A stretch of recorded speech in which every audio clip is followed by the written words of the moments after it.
من النهاردة ما تشيلش هم البنزين خالص، علشان اللي عملوه الشباب دول قلب الدنيا. من شوية خردة وحاجات بسيطة عملوا عربية كهرباء بتمشي 100 كيلو بس ب 15 جنيه. أيوة كده زي ما سمعت، لا وكمان هتشحنها في بيتك في نص ساعة بس. يا ترى ايه الحكاية وازاي الشباب دول عملوا العربية دي؟ كل ده وأكتر هنعرفه مع بعض في الفيديو ده، فخليكم معانا. تخيل عربية خردة مرمية محدش شايف لها قيمة تتحول قدام عينيك لعربية كهرباء بتمشي في الشارع عادي وتوفر فلوس كمان. الموضوع ده مش فيلم خيال علمي ولا تجربة بره مصر، ده اللي عمله مجموعة شباب مصريين بإمكانيات بسيطة جدا بس بعقل بيفكر صح. الحكاية بدأت مع عمر أحمد، شاب كان ممكن يدخل ثانوي عام بكل سهولة لأن مجموعه كان عالي جدا، لكنه قرر يمشي عكس التيار ويدخل تعليم فني عن اقتناع وحب المجال السيارات. من وهو صغير وهو واقف بيتفرج على والده وهو بيصلح العربية، وحلمه بيكبر في دماغه يوم بعد يوم.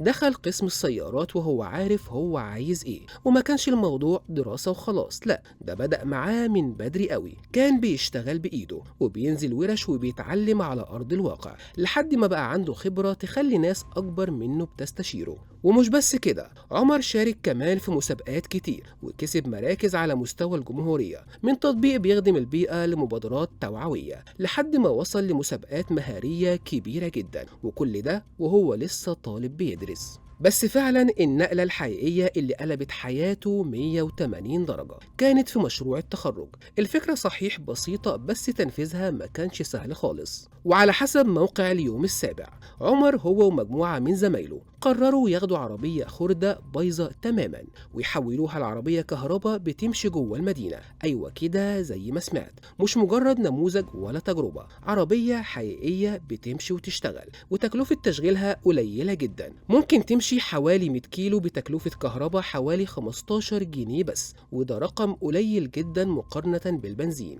العربية كمان ممكن تتشحن في البيت عادي جدا، يا إما شحن بطيء في ساعتين يا إما شحن سريع في نص ساعة، يعني عملية جدا ومناسبة للاستخدام اليومي. المشروع ده اشتغل عليه حوالي 60 طالب وقعدوا فيه حوالي 8 شهور شغل فعلي بتكلفة وصلت ل 150 ألف جنيه، وده يعتبر من أكبر المشاريع اللي اتعملت في مدارس التعليم الفني في مصر كلها، وده على حسب موقع الوطن. وعمر ما وقفش لحد كده، لا ده فتح مركز صيانة خاص بيه من هو لسه صغير، وبيشتغل وبيدرس في نفس الوقت، وكمان قدر يكتشف عيب في عربية حديثة ويحل المشكلة، لدرجة إن شركة سيارات في الصين كرمته وبعتت له رسالة شكر.